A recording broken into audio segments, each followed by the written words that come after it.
Hello po, ako po si Mai at binabati ko po kayo ng maligayang araw ng kalayaan. Happy Independence Day!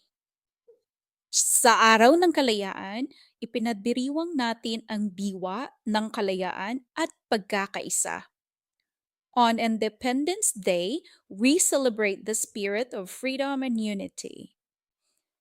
Bukas, ika-4 ng Hulyo, ipagdiwang ng Estados Unidos ang ika-250 kaarawan ng bansa.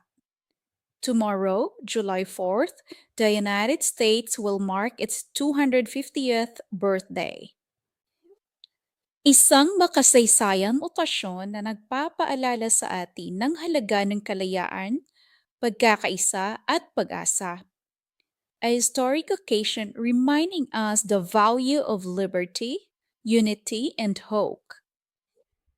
Huwag nating kalimutan ang matatapang na kalalakihan at kababaihan na patuloy na naglilingkod at nagtatanggol sa kalayaan ng bansang ito.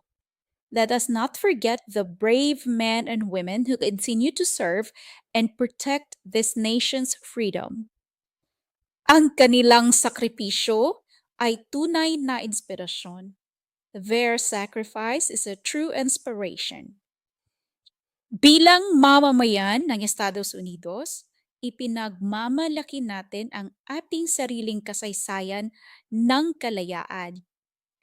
As American citizens, we take pride in our own history of independence. Sa araw na ito, ipinapaalala sa atin na ang tunay na kalayaan ay nagsisimula sa puso. Today reminds us that true freedom begins in the heart. Sa paggalang, sa pagkakaisa at sa pagmamahal sa kapwa. With respect, unity, and love for others. Maligayang ika-4 ng Hulyo po sa ating lahat. Happy 4th of July to all of us.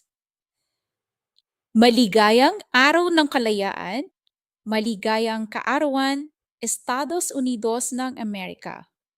Happy Independence Day and happy birthday, United States of America. Enjoy po at ingat po kayo palagi. Hanggang sa muli. Paalam!